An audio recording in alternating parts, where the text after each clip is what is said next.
I hear the train a-comin', it's rolling around the bend, and I ain't seen the sunshine since I don't know when. I'm stuck in Folsom Prison, and time keeps dragging on. But that train keeps rolling. Hey, we're back on our next episode 3, if you're counting. Tonight's topic, if you can't tell from the super cool images that Jim and I helped me put together, Kristen Stewart. So we also have Mark back with us tonight. He did a great job in episode 2, so we're going to roll right into episode 3. The other things I want to ask everybody is, if you like the podcast, please share it out, tell a friend.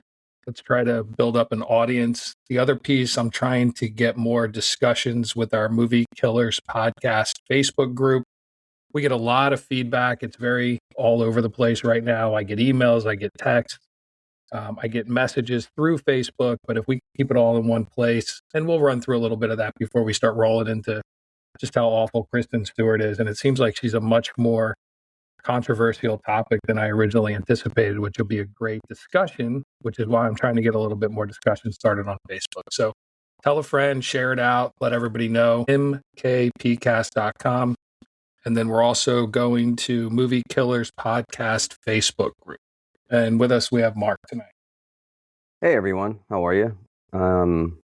Merry Christmas to everyone. I know it's we're actually taping this the day after, but happy holidays, and hope everybody had a good Christmas. When listening to the podcast from last week, it felt like I was listening to myself recorded on a transistor radio. I wonder if anybody else noticed that, but I just picked up on that thing, so I thought I should bring it up. So what Mark is saying, and let me summarize, and I speak Mark quite fluently. Not only do we want feedback on content, but we also want feedback on anything technical that we should be doing differently, right? Should our audio be better? Should we be more in stereo? Is there echo? You know, like I said, we're rolling into episode 3, so we got a lot to learn. Yes. What is the fine tuning that we need to do to make this sound better or more professional? So I'll give you a thing. So like Mark mentioned, Christmas is coming, so we bought this little thing. So now we can try to play clips while we're talking. So I'm going to push a button. Let's see if it works. Well, at my job, it's actually considered a huge advantage to be a woman. Yeah, if you're beautiful, nothing else is really expected of you. And if you're not, you're pretty much rendered invisible. So that's Kristen Stewart from Charlie's Angels. Not her best moment. But apparently she carries that sentiment over into a lot of her interviews. So if you watch her interviews, she makes comments like it's hard to be a woman and being a woman is a hard job. And I'm paraphrasing. If you guys want to hear it, you can go listen to it. But some of the feedback that we did receive is more clips. Apparently people love to hear the clips as we comment on the clips. So we're trying to incorporate some of the different clips into the show. Yeah, I think that's helpful overall, right? Because, I mean, like you and I mean, we do a little bit of research prior to, right? Just to cover the material. But a lot of the stuff that I review it, I'm like, man, I forgot about that. So I think I kind of speaks to what the audience is kind of looking for to help them, remember her performance in, a given movie, because the sound bites, they help a lot, because any movie that you've seen in the past 2 decades, right, you're not going to remember every scene verbatim unless they were that good. But I guess to the whole point here, a lot of this stuff is not that memorable. I should say, just to recap, episode 1, 2, we talked about the 2 actors, the movie killers, had less than desirable box office draw. And our recap of 2 was, who would be that next actor? We came up with Kristen Stewart. I was kind of on the fence with this, honestly, but then I looked into the details. She really doesn't draw a huge audience outside of Twilight, right? Really not much there in terms of profitability. So I kind of want to, if there's somewhere to start, like we talked about the financials and the impact that the actor has on the movie itself financially. And she just doesn't have a real strong financial performance in terms of her movies. And I think I know why. Should we start there, or do you want to just go over like her movie, like her body of work, the last, I mean, she's had like at least 40 movies, I would think, right? Yeah, and I think one of the things that we need to call out as we continue to get better at this overall is we're learning more about what constitutes a successful movie versus a failure, right? And I'll look at this and I'll be like, you guys know how much I love Ben Affleck. He has a lot of bad movies. Channing Tatum, we got a lot of positive feedback on Channing Tatum and, the comments that we made. So I think we hit the mark on those two, but we kind of just looked at it and said, who do we think that does not do well in the box office? But one of the things that I learned as I continue to go through this with Mark is streaming and online success is completely different than a box office success. And I'll use Kristen Stewart as an example of that. And as I learned more, she has her place. And I think we stress this quite a bit with Channing Tatum of just stay in your lane. But it seems like online streaming, which is based on time that you stream along with acquired subscribers, right? And I'm going to digress here for a second because for the Christmas season, if you guys didn't notice yesterday, 2 of the NFL games were played on Netflix. They did that specifically to acquire streamers. If you want to watch the games on Christmas Day, you have to have Netflix. So with Kristen Stewart, she had a movie called Happiest Season. I saw it. I actually enjoyed it. I wasn't expecting to enjoy it, but I did. It broke records on Hulu. It acquired more subscribers. It was the all-time highest streamed movie on Hulu. So if you look at her online success versus her box office success, they are significantly different. And maybe that's one of those places where we look at her and say, you know what, we're going to help you out along the theme of making movies better. We're going to come back and we're going to add that to one of the success criteria. And we've been trying to do a better job of defining the success criteria, right? ROI is huge, but ROI is different for online versus box office. Mark and I talked about this, chemistry between the leads is significant. That's going to be a factor. Is the person a lead? Are they a supporting role? Are they a cameo? These are all things that we have to add into the equation. So we're going to continue to define this. But when you look at Kristen Stewart's numbers and you put this together and you take her overall net budget, it's about 1.2 billion. So we're going to talk specifically about ROI. Then you take her worldwide gross of her body of work and you're at about 4.8 billion. You're like, wow, she has made a ton of money. She's done great for her studios. But then you remove the 5 Twilight movies. Now her worldwide gross is 1.4. So you take the budgets out for these movies. And look, as an example, Twilight cost 37 million. Twilight made over 400 million. Huge success, huge profit. But there's a lot that goes along with that. We're going to talk about that. But then you look at things like Snow White Huntsman, which I know Mark loves, and it has his girlfriend Charlize Theron in it. Yes, one of them. I thought she was great in that. You thought Kristen Stewart was great, or Charlie, she can be in anything. She can play. We touched on this last week when her character in Monster. Like, if you didn't know that was Charlize, right? Like, you would be shocked. And then when somebody told me, with the makeup and all that stuff, I know they had to try to make her look unattractive, which they succeeded. But overall, man, she was just in character, very, very believable. So getting back to The Huntsman, I rewatched it. And the one thing I think the distinction is for us is, does the movie make money or versus the acting itself? Because I think if you're comparing her to Ben Affleck, she's a better actor, like hands down, like not even close, right? Would you agree? Like, I would agree, but let me give you a little bit of trivia that I looked up because I knew you like Snow White and the Huntsman, and I knew we were going to talk. That was like the one movie I was like, it was like, compare that Snow White to this year's version garbage of the Snow White. Did you even see? I actually didn't watch it. I just saw the trailers and all the backlash around the lead actress. So I was like, you know what? I'm not supporting that film because it's just a silly film. All right. So you're going to be blown away by this. All So right, in here the we go. 2012 Snow White and the Huntsman, starring Kristen Stewart, Chris Hemsworth, the whole crew, over 800 lines of dialogue in the movie. Okay. Take a guess how many lines Kristen Stewart had in the whole movie. Main character.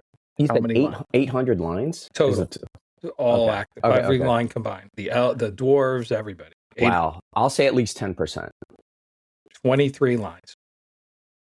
No way. 23. In the entire movie? Yeah. And I realized this because I'm trying to find clips from her movies, and I'm looking through clips and I'm like, why the hell can I not get a clip where do you from get the this? Huntsman? Where do you get this data from? Because that's important. 23 lines in the entire, I don't know what was the runtime of that. It had to be at least 2 hours. It was like 22 hours long. It was incredibly long. I don't know, but 23 lines. Okay. Wow. So she was one of the main three characters. Yeah. Hemsworth, her, and Charlize. Yeah, she's bringing Snow White. Yeah. But it did good in the box office. It was profitable. I'm thinking it didn't have a lot to do with her acting, but it's deceptive. Like you watch it and she goes through whole scenes where she grunts and groans and moans and does a lot of crazy facial expressions, and she's shocked and she's scared, and 23 lines. Yeah, it was a totally different take of what people are, growing up, what you heard, what the Snow White story was all about. I think I liked it because it was different. I thought the actors in general were good. Overall, it was an enjoyable movie. Chris Hemsworth, Charlize Theron, crazy modern take on the dwarves. Yeah, it was good.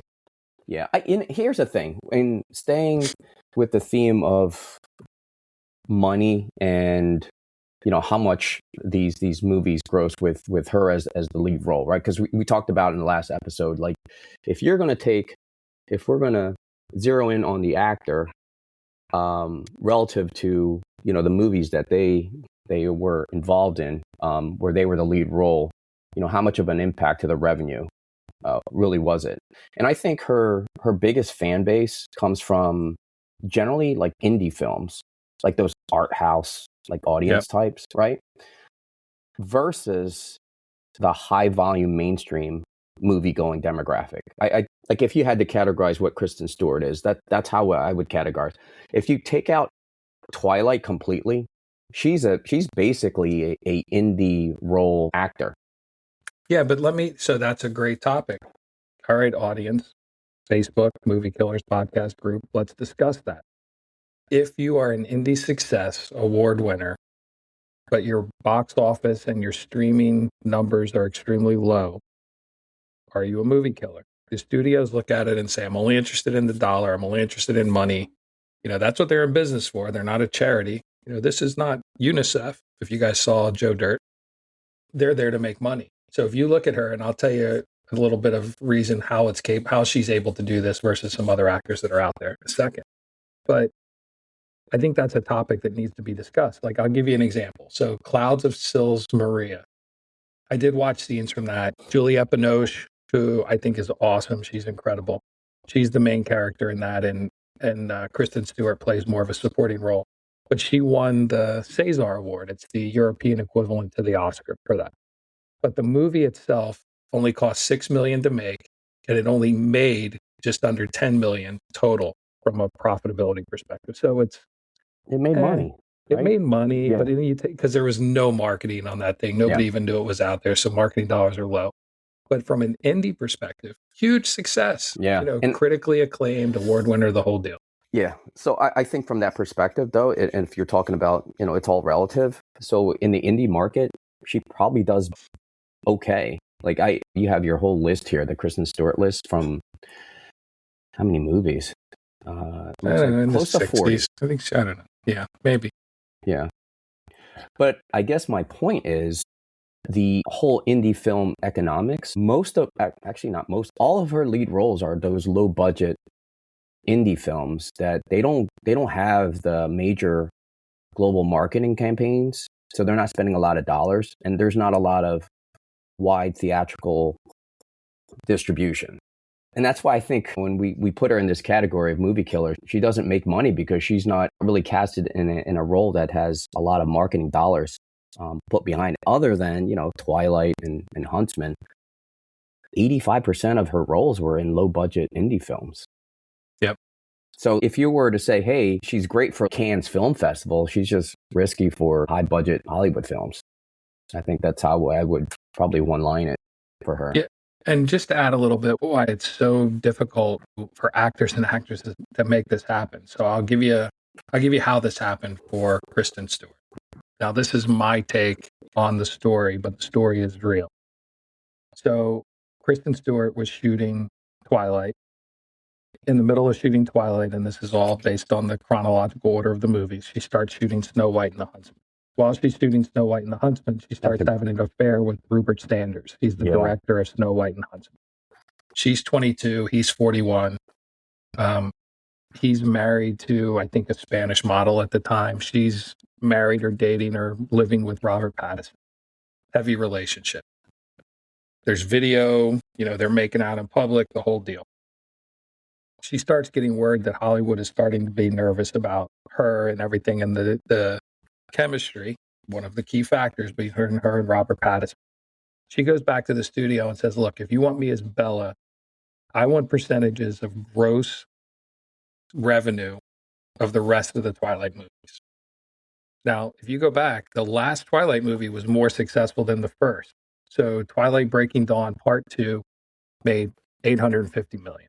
No. The first Twilight made $400 million. So more than double by the time she gets through this. So she's getting gross revenue. If you take a look, so she did get blackballed a little bit with the whole thing with the director. But then if you look at every other movie minus like maybe two, if you count Underwater and Charlie's Angels, are all independent films. But at that point, she didn't care.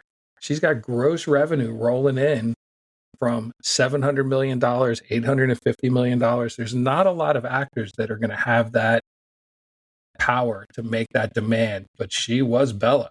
There's nobody else that could have stepped in and played Bella. If they tried to replace her, that movie would not have done as well, because that whole sad, depressed, RBF that she's got, if you don't know what it is, look it up.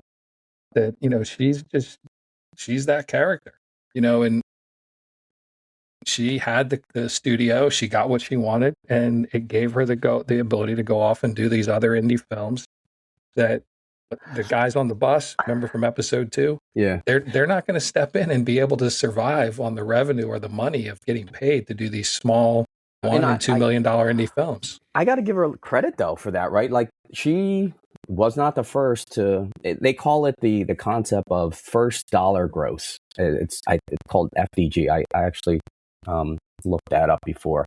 So it's a share of the actual box office revenue before the studio cost. So guys like Tom Hanks, Tom Cruise, DiCaprio, they've done that for decades. So for her to do that and to realize, hey man, this might be my only shot of getting a windfall of dollars from any given movie. I mean, that to me, that was a good move, because that probably made her the bulk of her net worth today, I would think. Yeah, I would definitely bundle her with that group of actors you just mentioned.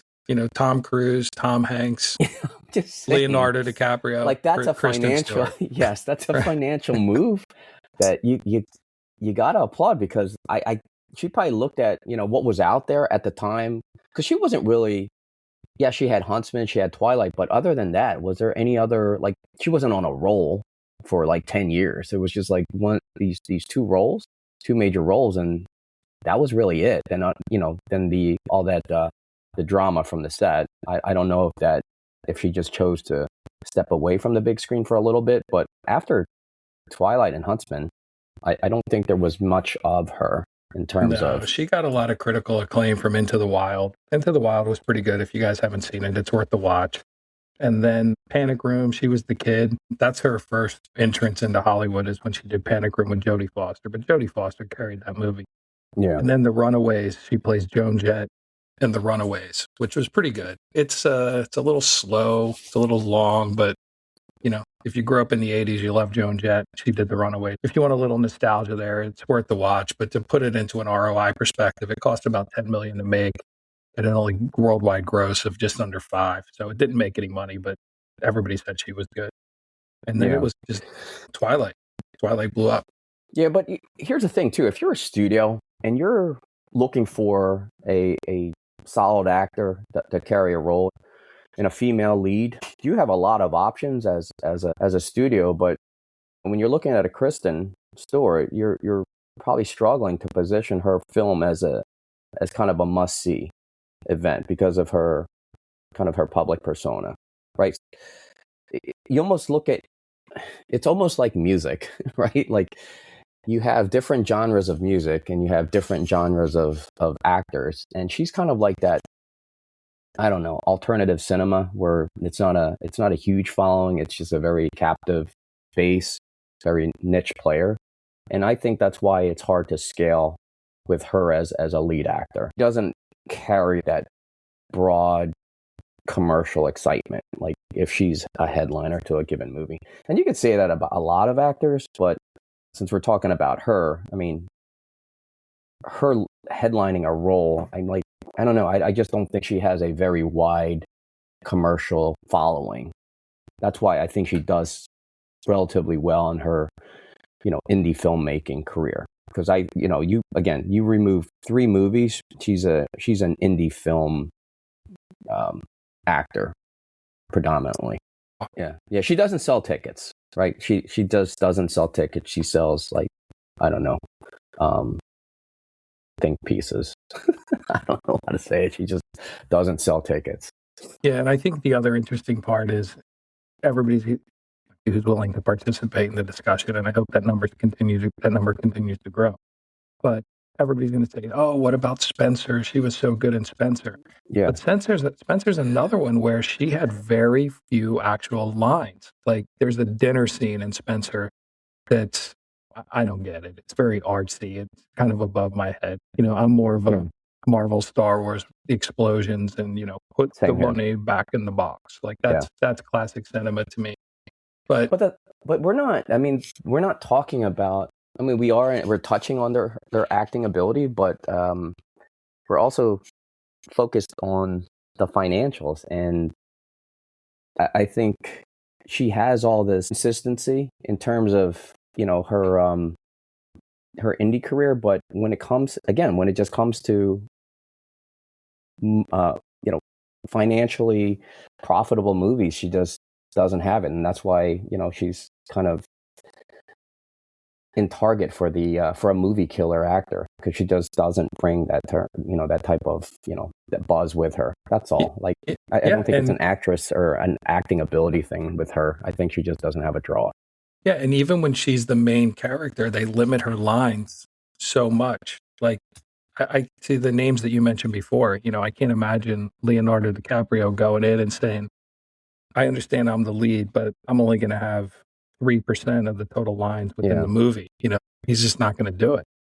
And the scenes in Spencer, and I'm going to try to play a clip if I can get it, but this is, and it's going to come in very low, folks, and it's not the audio. It's the way she delivers the line, and it's her line. It's very breathy. It's very slow. And it's very low. And it's Leave me.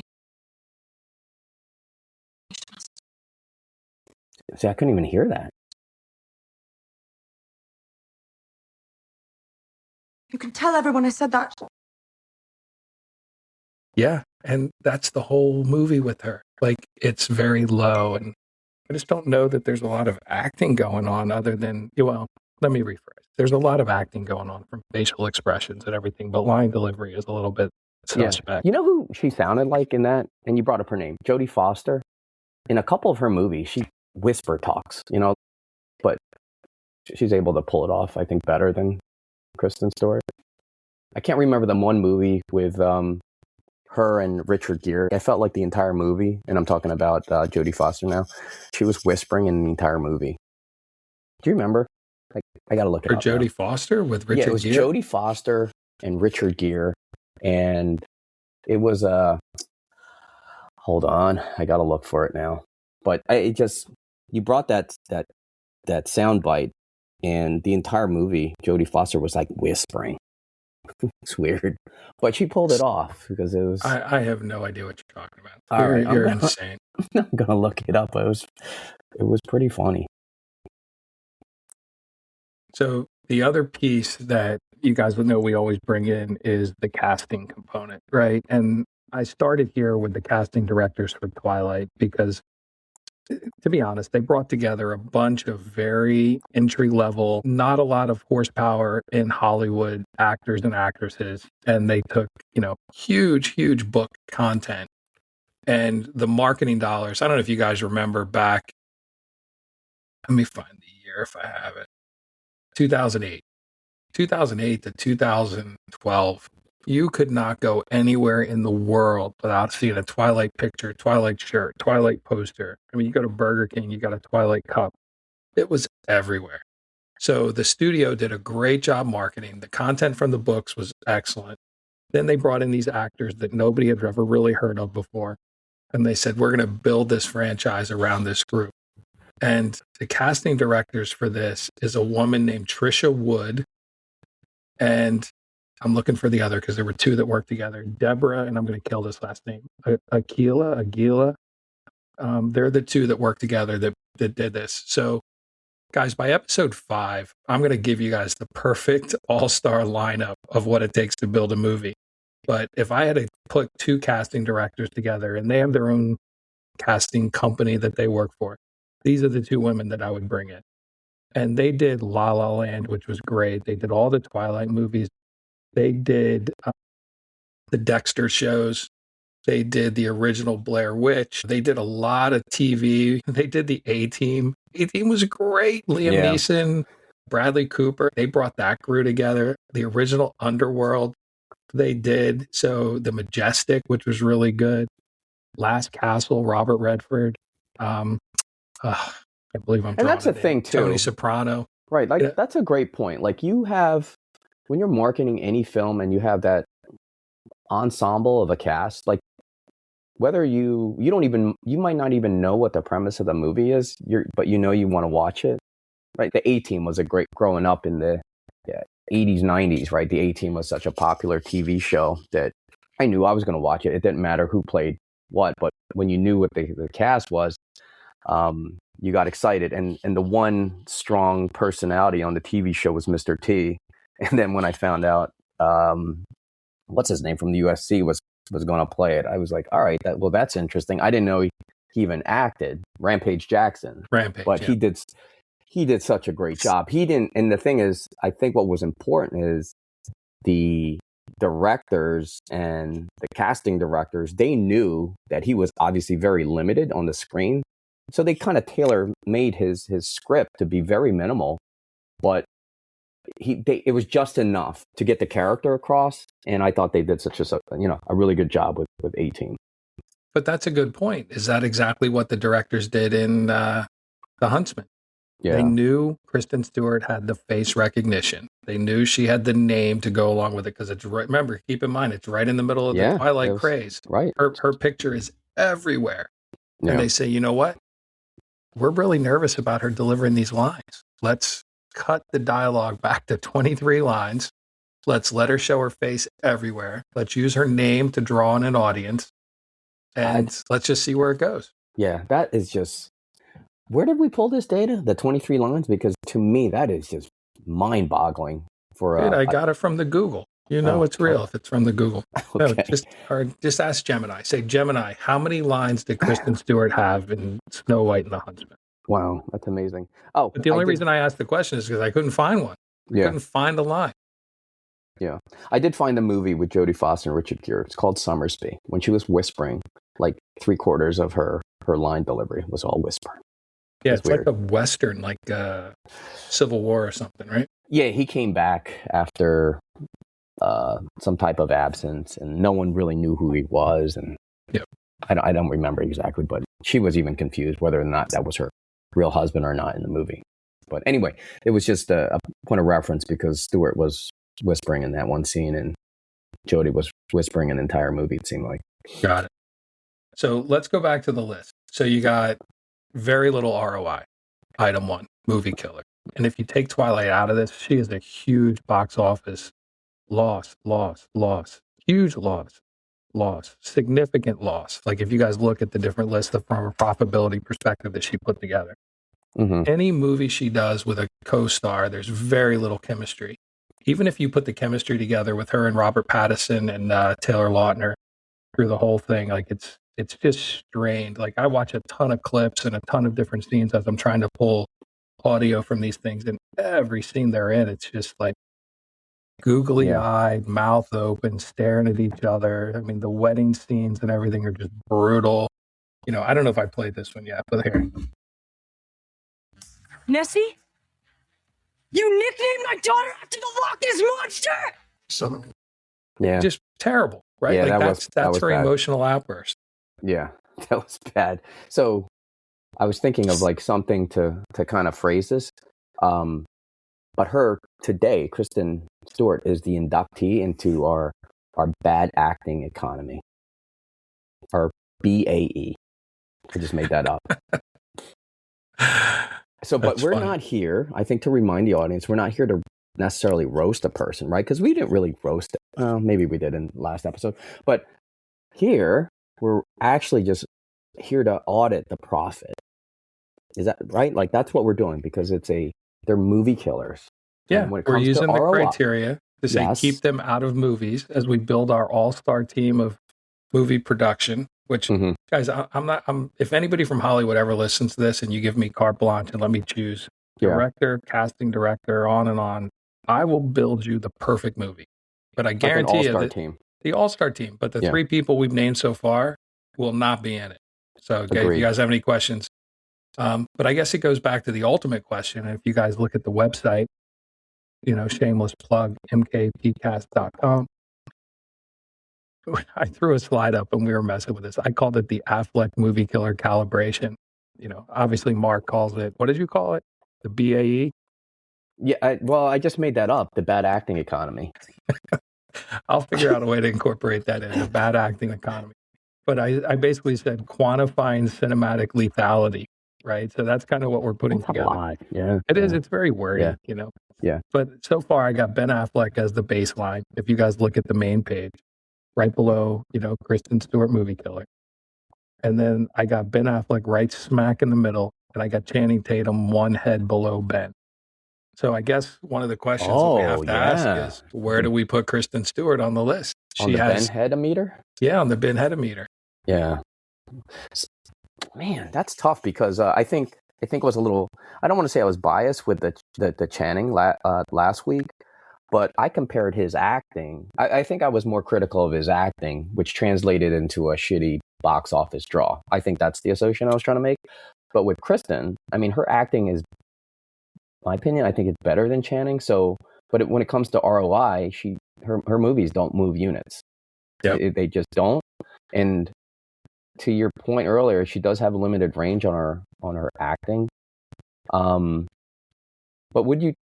Man, with a Ben head though, I might give her a 4 or 5 in a Ben head category. 4 or 5 Bens, like 4 or 5 just in up terms in the of list. Yeah, just in terms of, we're just criteria, not gross in terms of movie dollars. I'm just talking about acting ability, because you gave Brad Pitt like 30 Ben heads in terms of acting. Yeah, and like I said, I did see Happiest Season. And if you guys want to watch a good Kristen Stewart movie, and this is where we kind of go back to stay in your lane, right? And the whole premise of Happiest Season, I'll give it a plug because it was enjoyable. And I guess that's why it broke all the records on Hulu. And I think you can still go watch it on Hulu.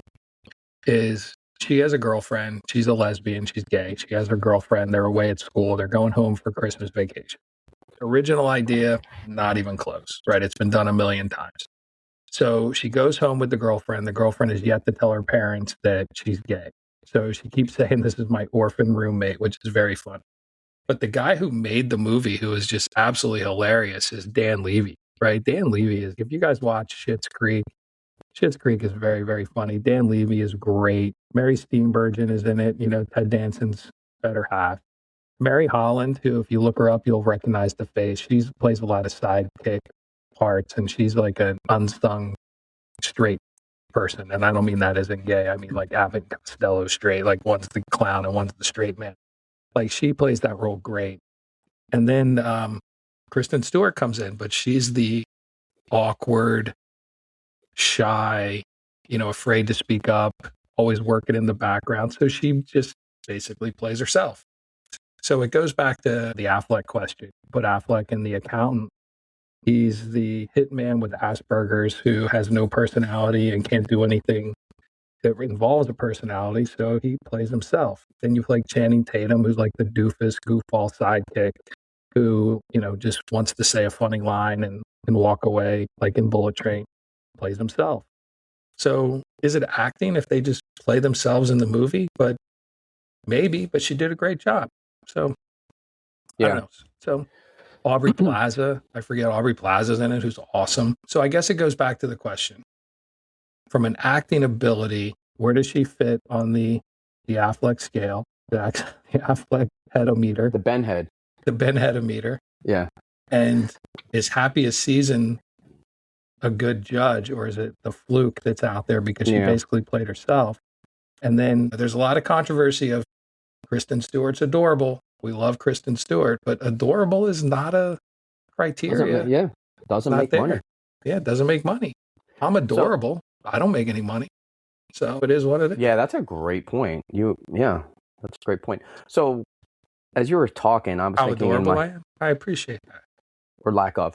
So Kristen Stewart, let's just say, if we're going to categorize, like, as you're slowly building up the framework around how these things are judged, I just want to try to stay consistent, right? Like the Ben headometer, I love, because you can apply that to any actor that's being discussed on the cast. But I think if I had to assign why her movies just don't make a lot of money, I think probably my number one would be that her indie audience ceiling is where it starts. Like, because again, if you take away the two mainstream movies, like her following and her fan base is very limited to scale and revenue because it's indie produced, right, and distributed. Yep. Her franchise support is evident also because, without Twilight, her movies aren't making any money. Like that your one summary of where you remove Twilight from the gross dollars compared to everything else, it's pretty anemic. And then you talked about like her star power versus the brand power, which you can also apply that argument to Twilight. Like when the franchise left, so did the financial dollars, right? So when she left Twilight or didn't extend beyond it, so did the financial dollars. So and the thing is, a lot of actors in Hollywood are also limited in that regard, right? It's just like the ones that have both star power and brand power. That's when you have your all-star cast, and unfortunately, she's not part of that grouping. And her marketing, like her identity, I don't even know how you market her identity. If you were at the studio and they said, "Hey, John, you need to cast Kristen Stewart," how would you even market her? I would focus on her quirkiness, her awkwardness, and see if she could relate to like teens today, right? But she's obviously not a big Gen X appeal, right? The kids who've been home alone since they were 9, making their own food and, running around till dark. You guys all see the clips. Are not relating to Kristen Stewart, who's this. I wonder if I could call her Christy. Kristen Stewart, quirky, awkward, uptight, just no sense of humor, humorless person, that takes life way, way too serious. I don't know. You would have to focus on the teens and the kids today, maybe the millennials who have a lot of anxiety and have a lot of stress, and everything stresses them out. I think that's who you would market this to and try to come up with a movie that relates to them versus some of the other generations that are out there today. So let me ask you this question. Who does she remind you of? What other actor does she remind you of? Because most of these actors remind me of somebody else, not entirely, but there's some like similarities. If I said, hey, this reminds me of this actor, and you're like, oh yeah, I could see it. But does she remind you of any other actor, past or present? Yeah, I'd have to think about that a little bit. Maybe I can come back to you in the next episode and give you some Kristen Stewart comparisons. But she's unique, right? Like, if you listen to a singer, there's singers out there that Yes, 100%. have very unique qualities that Right. kind of make them a success. I think she has some of those unique qualities that she could play the straight man to somebody else's comedy. Like her and Dan Levy played really well together because she's serious and he's funny. Mhm. So if you can pair her up with somebody that was like that, I mean, I'm sure there's plenty of other actors out there. I forget who it was. I think it was like Ricky Gervais who did a stand-up bit about, the A actor and the B actor and how Colin Farrell is kind of the B Russell Crowe. And there's all these people that kind of like, if you can't get the one, you get the other. Yeah. So I'd have to see who her counterparts would be that she could play well together. But I'm sure there's a lot. I mean, that whole crew from Twilight, they were all part of that same oddball, depressed thing, except for the woman that was just in the White Lotus. What was her name? I don't remember either. But with Kristen, to me, if I had to summarize it, she needs strong directors as part of the film. She needs great editing and basically an ensemble of really good cast to deliver the performance that doesn't financially flatline. Without a major, blockbuster level marketing. Yeah. Her films kind of in general generate attention, but not an audience. So again, we get back to the ROI part of it. And we're not judging, well, maybe we are judging a little bit of the performance and profit patterns, but not the people themselves. This is kind of just acting economics. Yeah, Parker Posey. That's who I was trying to think of before. Parker Posey was in Twilight. Yeah. She was in that whole thing. So, yeah. But, completely different personality, completely different person. But, yeah. I was going to say the one person she actually reminded me of, but now I think about it, probably not, was Alicia Silverstone. That same kind of weird I don't know. Can you see Kristen Stewart in Clueless? No, and likewise, I can't see Alicia Silverstone in Twilight or Huntsman. No. Right? This is, okay, that was a bad one. But they have a kind of a similar feature, like facial-wise, no? Do you agree? No. We're way off. I was just trying to think of a contemporary to which to compare her to, maybe. Because I think they've got to be around the same age. Yeah, but so are me and Brad Pitt. It doesn't mean the two of us have anything in common. All right, so listen. Remember the last time we brought this up. What is her net worth? I feel like we need to bring this up in every single cast. Yeah, I did look this up and I don't remember. I'm going to guess while you're looking it up. Yeah. I mean, you're never gonna guess. You're gonna you say that because you think I'm gonna guess low or high? I'm not gonna tell you. You got to guess. All right, I'm gonna guess 60 million. Oh, so you were pretty close. 70 million. Yeah, and 70 million. She's worth the same as Ben Affleck. And she's only 35, I think. See, that's why. I mean, I would say the bulk of that 70 million, without question, came from Twilight. Because if she was getting box office receipts from the first dollar, she did herself a huge solid. All right, so I was wrong. Ben Affleck's worth double. Ben Affleck's worth about 150 million. Yeah, because he produced movies. He got produced, a lot directing. He got money on the back end. Yeah. All right, so if you were to wrap up what she is or isn't, and if you had to kind of one-line it, I know we made some kind of summary. If I had to summarize her in a sentence or two, I think she's an indie filmmaker because I think she's done enough movies in her career. She's got almost 40 movies. The majority of that was indie backed filmmaking in studios. So she doesn't sell tickets outside of the large conglomerate franchise. She just sells really her niche is indie, and with the limited release, limited budgeting, limited marketing, that's why she just doesn't gross a lot of doesn't really ROI in terms of total dollar spend. Yeah, can't carry the blockbuster, right? Yeah. Like you don't put her in the big blockbuster movies. You let her stay in her little indie niche and do her acting that is low budget, I guess. I'm not sure how to classify that. She's going to have her, to your point, her indie niche. That's where she should stay. I think somebody forgot who they were and got a little ahead of themselves and threw her in Underwater, which had a ton of potential and lost a lot of money. $80 million budget. $80 million budget's a big budget That's for a big movie. number. Yeah. Yeah, so they threw her in there and she couldn't carry it. She couldn't do what she needed to do, but you put her in Clouds of Sils Maria and Spencer and Happiest Places when you let her do her thing. I don't know. I do agree she's a better actor than Ben Affleck or Channing Tatum. So maybe a 2 head on the headometer. Just a 2 head? Oh, man. I mean, wow. That's a, like... No ROI, no Channing, chemistry. You said Channing. We both agree that Channing was a half head. Yeah, I gave him a -1. -1 head. So 90. I thought we talked about a half head.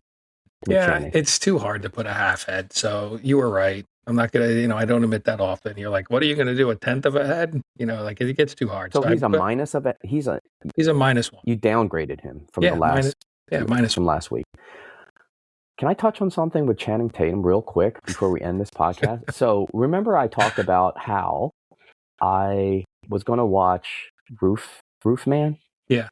Because it was based on a true story, yada, yada. And I actually read more about the whole background of the guy.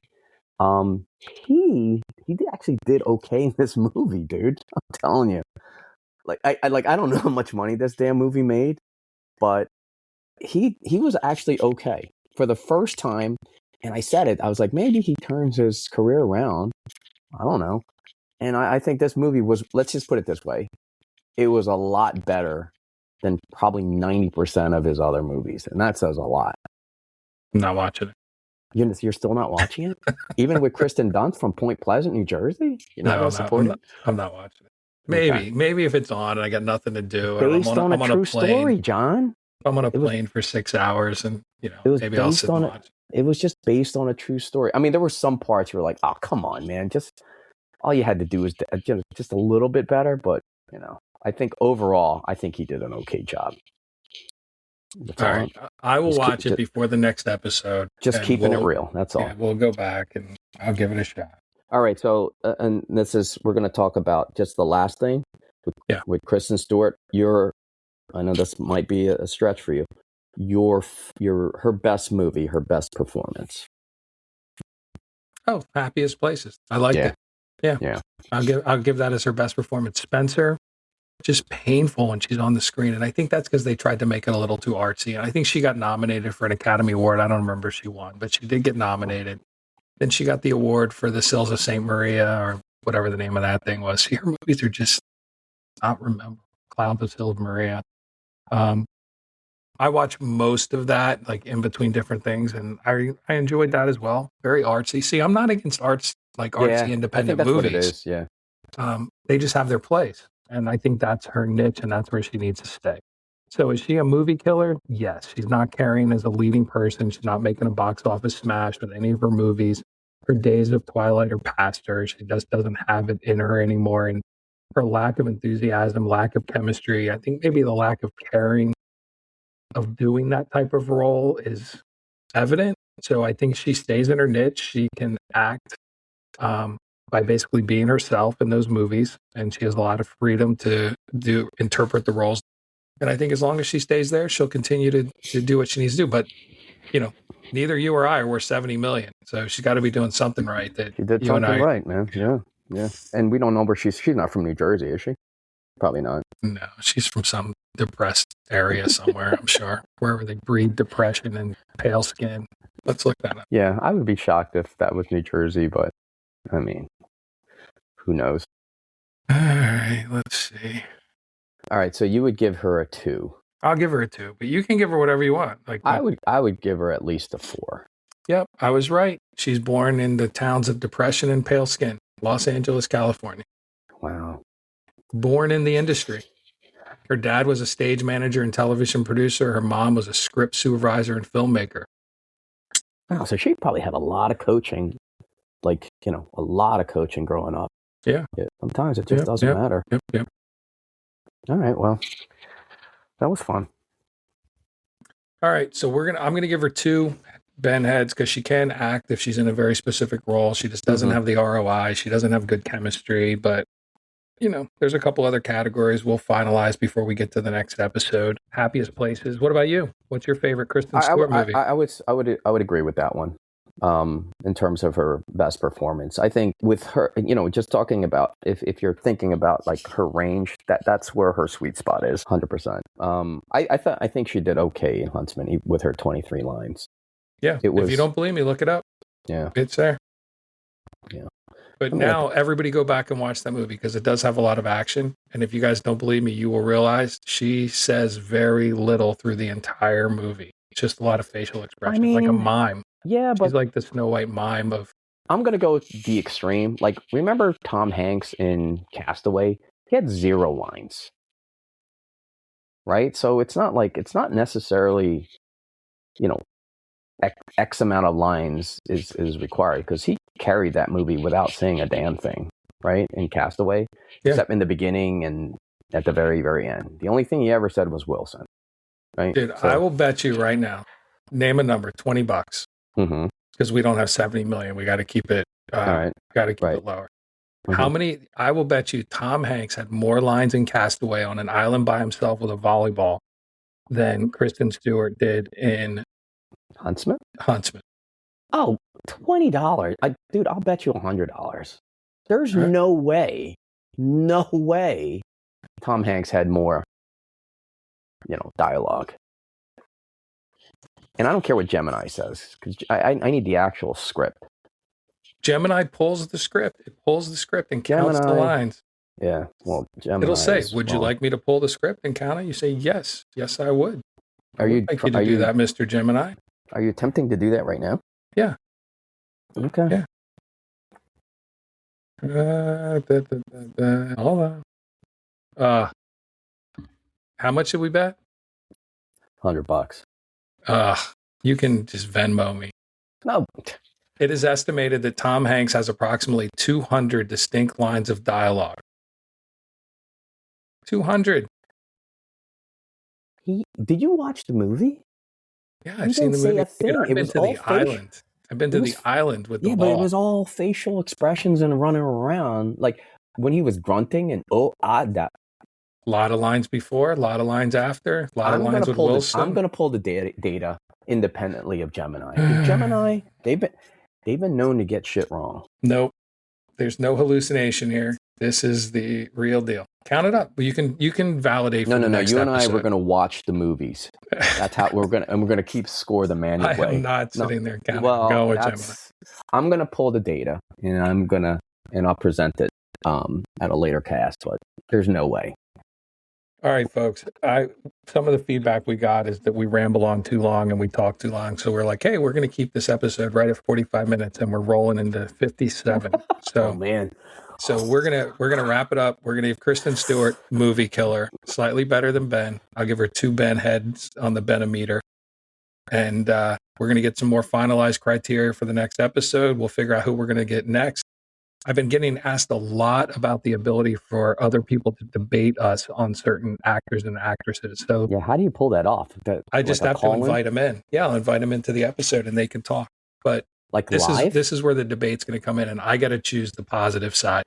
Yes, I'm saying, are you going to be able to do that live? Sure. Yeah, I can bring them in. All right. Ben Affleck. I got him on the brain. Adam Sandler, George Clooney, and John Cusack are 3 of some of the actors that got thrown at me that people are saying we should do on the show as movie killers. I don't necessarily agree with any of those. But wait, say the names again real quick. Adam Sandler. Oh, George Clooney. Pre Ocean's 11, George Clooney, which we could discuss about, kind of jumping the shark, and does that happen, and do they get better or they get worse? John Cusack. Yeah, not a fan. Love him. Why? Dude, he's Agent Larkin. Dude, he's lame. Come on.